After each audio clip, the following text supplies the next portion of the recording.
The One Piece community is notorious for its love of crafting mind-bending theories, from dissecting every chapter released to analyzing the tiniest details. The One Piece community is always on the lookout for clues and hidden meanings.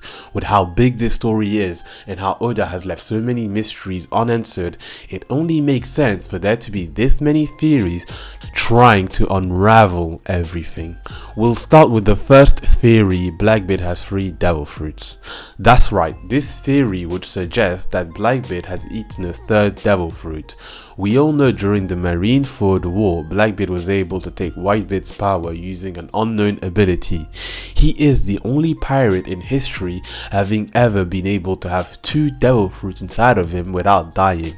And the reason people believe he's eaten a 3rd one is because Teach is known for not having a normal body, and he never seems to sleep for some reason.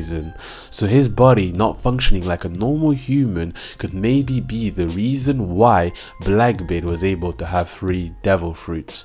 But it's not just that. Blackbeard's flag is 3 skulls. He has 3 guns on his belt, 3 laces on his beard, and is missing 3 teeth.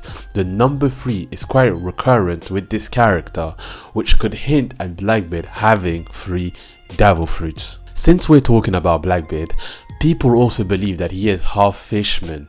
That's right, this is a popular theory for Blackbeard. Some fans believe that he is a half octopus merman and half human, possessing 3 hearts just like octopuses, and this would also bring in the number 3 again to his design. Blackbeard being half octopus would explain why he doesn't sleep, because octopuses spend very little time sleeping.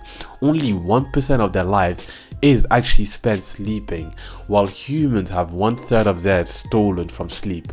The reason why he doesn't look like a fishman is because children born of mermaid and humans might look like either fishmen or humans, but retain the qualities of both. We've seen this before with the character Delinga, who's part of the Flamingo's crew.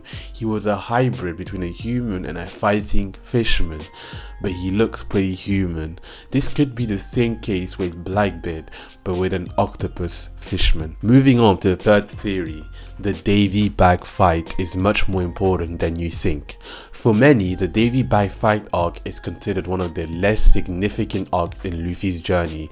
It's true that this relatively short arc leans heavily on comedic elements compared to others, and the antagonist, Foxy, may not have left a lasting impression. Furthermore, due to the extended anime adaptation that stretched out the Davy Bag fight's trials, this arc has garnered some unpopularity. However, it is precisely these factors that makes this arc particularly intriguing. Devoting an entire arc to such a whimsical game might now be arbitrary. This theory explores how Oda could reintroduce the Davy Bag fights for the Straw Hat crew, and the person that would challenge Luffy to a Davy Bag fight is Shanks. When Luffy and Shanks finally meet, they'll have to duel it out, but instead of having a fight to the death, they'll settle for a classic Davy Bag fight where the winner gets something they desire from the losing crew. Now let's move on to the second apprentice that was on Roger's crew, Buggy.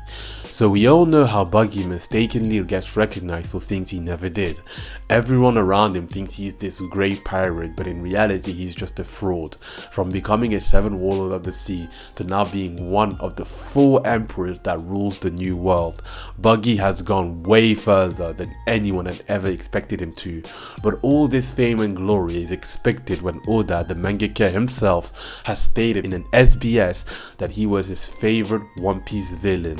So if we consider all of this, it wouldn't be out of the reach of possibility to imagine Buggy getting all the credit for finding the One Piece and being known around the world as the Pirate King instead of Luffy. And Luffy wouldn't even care because fame isn't what he's after. He just wants a fun pirate adventure. Next theory, the One Piece is on the moon. The moon is actually pretty significant to the story. Through NL's cover story we realize this. After Skypiea, he fulfilled his dream and traveled all the way to the moon. But the most shocking part was that the moon was actually inhabited. There were alien space pirates who lived there. He also found the ruins of an ancient civilization that appears to depict the winged race of the Sky Islands. Taking all of this into consideration, wouldn't it be possible for the One Piece to be there as well, making Enel the first character to have reached it? This is what some fans have come up with. Going to the third theory, Mihawk is Rayleigh and Shaki's son. I know, this sounds crazy, but it might actually be true. First of all, the visual similarities. The first similarity of note stems from Mihawk's hair, which has always been presented as pitch black with sharp, pointed accents. Shakuyaku's hair is very similar. Both of their hairlines come to a triangular point below their ears, a similarity that is further emphasized by their strong squared chins. Dragon Mihawk also enjoys a distinct resemblance to Silver Rayleigh's, the former right hand of Goldie Roger. Although Silver's hair is depicted as blonde during his youth, lighter hair color tend to be a recessive gene, so it's not unrealistic to think that the two could be directly connected. Mihawk's goatee includes a single strip running down the middle of his chin, whereas Silver's Rayleigh sports 5 stripes of similarly arranged facial hair. Also, the ages match up. By the events of One Piece, Silver Rayleigh is 78, Shakuyaku is 64 years old, and Dracula Mihawk is 44. If Mihawk is their son, it would mean that the pair would have been 34 and 20 when he was born. Considering that they were both pirates at this time and Shaki retired 42 years before the current story, it is not impossible that they met on the sea and hooked up after a heroic bout between their crews. Now, this next one is who had Luffy's devil fruit before Luffy did. There's been so many speculation of who could have had Luffy's fruit before him, and in one it was revealed to us that Roger didn't possess a devil fruit, so it takes him out as a possible candidate. But this theory suggests that it was none other than Portuguese D. Rouge.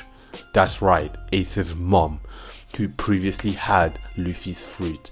The reason this theory is plausible is because Portuguese D. Rouge was pregnant with Ace for 2 years before finally giving birth to him. With Luffy's fruit, knowing that it can stretch your whole body, this would be possible since she would be able to stretch her wombs to accommodate Ace as he grows for these past 2 years. But moving on, we've got the man marked by flame theory.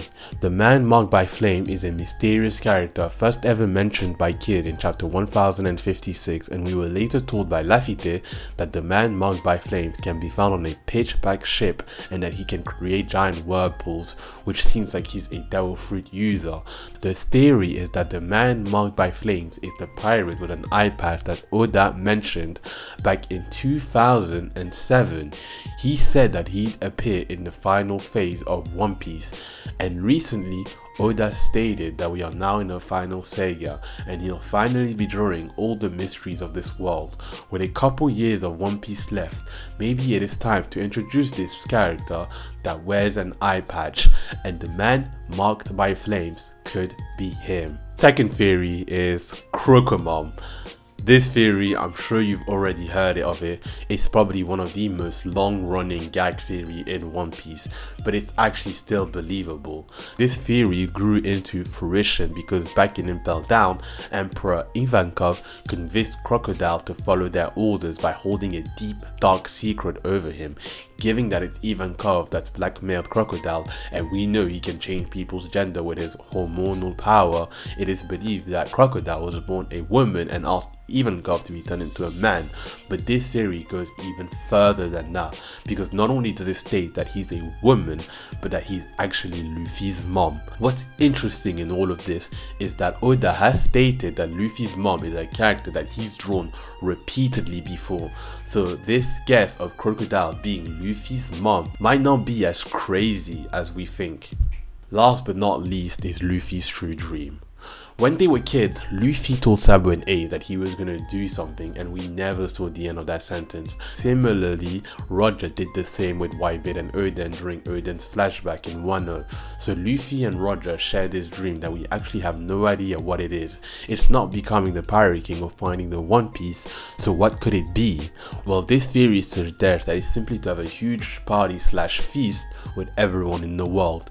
After every big arc, Luffy and the Straw Hats always ended with a huge feast, and it's something that has been done over and over again. So after finally reaching of Laughdale and finding the One Piece, the whole world will celebrate together and throw a huge feast that everyone in their own islands participates, and this is exactly what Luffy wants.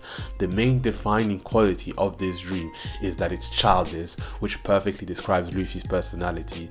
Roger and Luffy are accused of behaving like children when they mention this dream, and what would a child want more than anything? They just want fun. So it does make sense ending the story on a massive party and everyone celebrating Joy Boy's victory against the world government.